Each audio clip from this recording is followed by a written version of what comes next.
মর্মান্তিক পথ দুর্ঘটনায় মৃত্যু হলো দুই যুবকের, তদন্তে পুলিশ। আত্মীয়ের বিয়ে বাড়ি যাওয়ার পথে মর্মান্তিক পথ দুর্ঘটনায় মৃত্যু হলো দুই যুবকের। চাঞ্চল্যকর ঘটনাটি ঘটেছে সোমবার রাতে দক্ষিণ দিনাজপুর জেলার গঙ্গারামপুর থানার অন্তর্গত ফুলবাড়ি আশ্রম বাজার এলাকায়। স্থানীয় সূত্রে জানা গিয়েছে, মৃত দুই যুবক সহ আরও একজন বাইকে করে তপন থানার অন্তর্গত ধুন্দিপাড়া থেকে গঙ্গারামপুর থানার অন্তর্গত প্রাণসাগরে এক আত্মীয়ের বিয়ে বাড়ির উদ্দেশ্যে যাচ্ছিল। ওই তিন যুবক ফুলবাড়ি আশ্রম এলাকায় বাইকটি নিয়ন্ত্রণ হারিয়ে রাস্তার পাশে থাকা গাছে ধাক্কা মারে।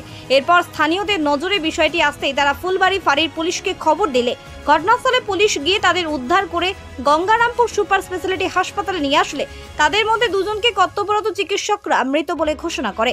আর একজনের অবস্থা অবনতি হতে থাকলে মালদা মেডিকেল কলেজ ও হাসপাতালে স্থানান্তরিত করা হয়। জানা গিয়েছে, মৃত যুবকের নাম রবি ওরাও, বয়স 32, জয় ওরাও, বয়স 18। তাদের দুজনের বাড়ি তপন থানার অন্তর্গত ধুন্দিপাড়া এলাকায়।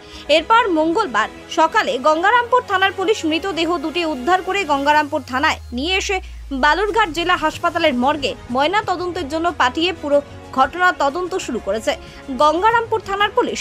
এই ঘটনাকে কেন্দ্র করে ওই দুই পরিবারের শোকের ছায়া নেমে আসার পাশাপাশি ব্যাপক চাঞ্চল্যের সৃষ্টি হয়েছে। রবি ওরাও, হ্যাঁ, একজন জয় ওরাও।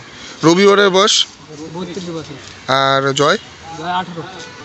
তারপরে বাড়ি থেকে 9টার সময় বেরিয়েছিল রাতে। হ্যাঁ, আচ্ছা বাইক নিয়ে বিয়ে বাড়ির উদ্দেশ্যে। আচ্ছা, কোথায় যাচ্ছিল? ওই যে কি বলে আশ্রম মোড় নাকি, মানে কোন দিকে ওটা? প্রাণসাগরে? হ্যাঁ, আশ্রম মোড়ের ওখানে অ্যাক্সিডেন্ট। কিসের সাথে? আমরা তো শুনলাম গাছের সাথে। কয়জন ছিল বাইকে? 3 জন। আর একজনের অবস্থা? ওর অবস্থা এফআইআর করেছে মালদা। আচ্ছা, বাড়ি কোথায়? ধুন্দিপাড়া। কোন থানা? তপন। আচ্ছা, তারপর কি হলো? তারপর ওই প্রশাসন হাসপাতালে নিয়ে আসলো, আসে পরীক্ষা নিরীক্ষা করে বলা যে মৃত্যু। দুজনে স্পট ডেড। হ্যাঁ, আচ্ছা, তো বাইক দুর্ঘটনা হওয়ার পর আপনারা বাড়ির লোক পরে কবে জানতে পারেন বিষয়? ওই রাত 2টা 2:30টার দিকে।